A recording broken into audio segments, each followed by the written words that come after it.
in case you forgot who I am. So today I want to talk about David Copperfield. This is the book that brought me back to Dickens. And what I mean by brought back, probably brought me into for the first time. When I was in school, first in middle school and then in high school, I was forced to read Dickens. And I'm trying to remember, I believe in middle school it was Great Expectations, and in high school it was David Copperfield, this very book. And I was just put off by both of them. I don't remember what my issue with David Copperfield was when I was in high school, but I absolutely remember what my issue with Great Expectations was. And what's funny is that's going to be the one I'm going to recommend you read.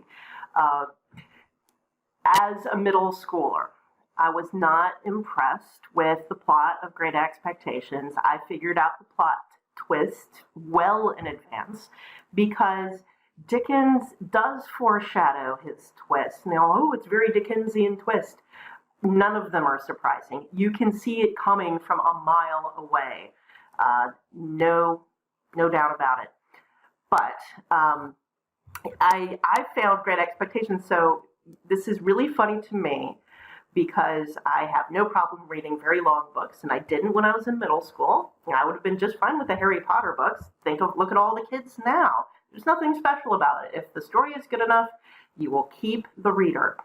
But I was getting so disgusted with the Great Expectations story, I stopped and skipped over 100 pages somewhere in the middle. And mind you, Great Expectations is one of the shorter of the Dickens novels. And I had guessed the twist, which was revealed, I guess, in that 100-page skip or whatever. But I got all my plot guesses right. I was unimpressed, and in the book review I did, or book report, I guess they called it, when you were a child, I indicated my lack of enthusiasm for the book and not very impressed. Though this is one of the most read of all of Dickens' novels. Actually, probably, well, yeah, it's not the most read. That would have to be Tale of Two Cities, which I believe is one of the shortest of the Dickens novels. In any case, I was put off by David Copperfield, but I came back to it as an adult. I was going to graduate school, going to NYU. It's my first year there. I believe it was the second semester it had to have been because of my feeling of I get it now. The issue is, I hate using the German term, but it's a Bildungsroman. It's a coming of age story. It follows David Copperfield from actually before his birth. Don't worry, this is no Tristram Shandy. From before his birth up until, I would say, the plot ends when he's probably about 30 years old, but it does close out, he's middle-aged at the end of the book. So Dickens often does this, where you get to whoever's getting married and who's ever going to be dead, you get there and then you jump like 10 years, which is what he did in the book.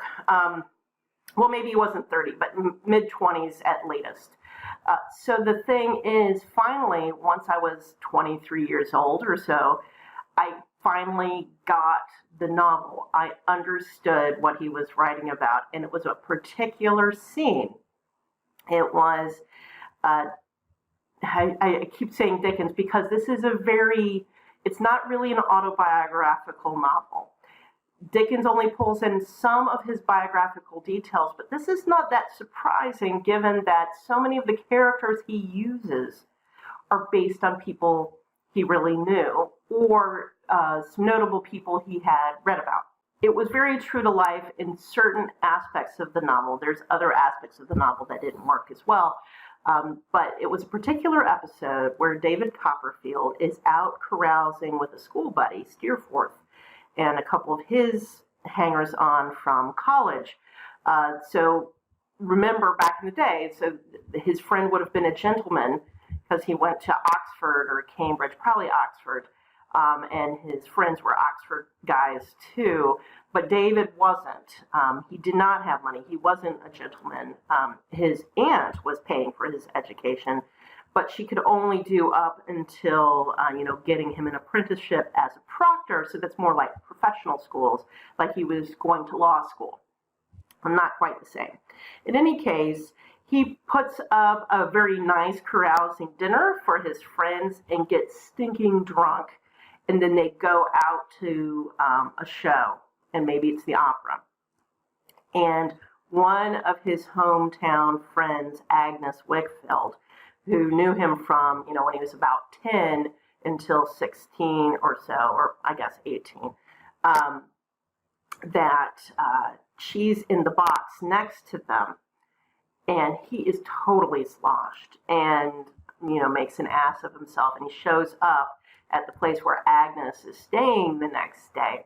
Well, I had a bender like that myself my first semester at NYU. It was the holiday party, which was open bar. An open bar at the NYU math department, or Courant, so it was the computer science people too, means it's the good stuff. You get hard liquor and everything. I wasn't drinking that. I was actually only drinking red wine. Now, they had a full food spread, but I didn't like any of the stuff that they had ordered. And I don't even remember what the food was now, but it probably seafood based if it wasn't something I liked. But that seems odd, given how many people can't eat seafood. So I have no idea. Whatever it was, I did not want to eat the food, but I was drinking the wine, and one of my fellow grad students just kept feeding me glasses of red wine. So I didn't even know. I probably had quite a bit. And it was mainly the grad students by the end. The faculty had all gone. Well, I hope they had. And we went down to our offices, and I basically threw up all over some other guy's office floor. So, yeah, I thoroughly embarrassed myself among my fellow grad students. As I said, I hope none of the professors had seen me, but even if they had, they probably had been there themselves, so it's not as embarrassing as you think. You can only shock those who haven't had the experience before themselves. But this is an issue with Dickens in general, so just talking about why I love Dickens now, and I go back and I get more out of it. So I went through all of Dickens when I was in graduate school. Obviously, that was before I had kids. And I think I got through them before I had married Stuart, but we had already met and all of that. But it does go back, when you go back to Dickens, and David Copperfield isn't really one of these, but say Dombey and Son, when you are a parent, it's going to change. And then, of course, I'm middle-aged now, so it's a little different for me now. And then when I get old, it will probably feel different then, though Dickens himself never got to be very old. But he obviously talked with people a lot. He understood people fairly well. This book is chock full of memorable characters. David Copperfield, of course, is not very memorable himself. But to be fair, now that I'm older, so when I was in my 20s, the novel famously starts out with, I don't know whether I'm going to be the hero of my own story. And it's first-person narrative. This is the first, I believe, first-person narrative novel Dickens wrote. So that the first-person narrator is not the hero of his own story is supposed to be ironic. And it's true, he's not the main driver of a lot of the action. That said, to be fair, he is not totally passive as a character. He's just not particularly interesting. Because he's a child or a young man throughout the book, an older person sees how he was deceived by various people, and you understand how. You don't blame him for not knowing. That's to be expected. But this is the whole thing about Dickens in general. It's no big deal if you didn't like Dickens as a child. He did write some stuff for children, and I'm not saying Christmas Carol is one of them. But some of the short stories, some of the other things, Great Expectations is actually better for high school. I just wasn't into it at that time. It really is for people who are a little bit older, need to be at least an adult, probably. And many novels, it's not until you're middle-aged that you can, some of the classic novels, you really can get into them. Many of the novels I've been reading over the past year, if I had tried them when I was 25, 20 years ago, it wouldn't have said anything to me. But now I get a lot out of it. So Now, this is not, I don't recommend if you're a complete Dickens newbie to go read David Copperfield. It's actually the longest of the novels. I really enjoyed it myself, but what I do recommend, and so I'm going to switch to the screen now, I recommend this excellent adaptation from 1999. It has Bob Hoskins, who you can see his face here, as Mr. Micawber. It's great casting. Most famously, W.C. Fields played Micawber in, I guess it was 1935 version. I've not seen that version, and I can't imagine, it's going to be a particular thing, but it's a really iconic role. Bob Hoskins does great here. Daniel Radcliffe plays the young David Copperfield, and this is pre-Harry Potter, obviously, and does a good job as the child. Maggie Smith plays Aunt Betsy Trotwood, and there's a few other names that will be familiar to you if you watch a lot of British television or BBC productions, obviously. Let me go down here. There are, 4 episodes, each of them about 45 minutes long. So that's very reasonable, and it cuts out a lot of the extraneous side plots. You're not missing any major characters. There are certain aspects of the book itself that will be missing, but the core story and the core characters are here, and actually it conveys, I think, a little bit better some of what's going on. And David Copperfield is less of a non-entity in his own story.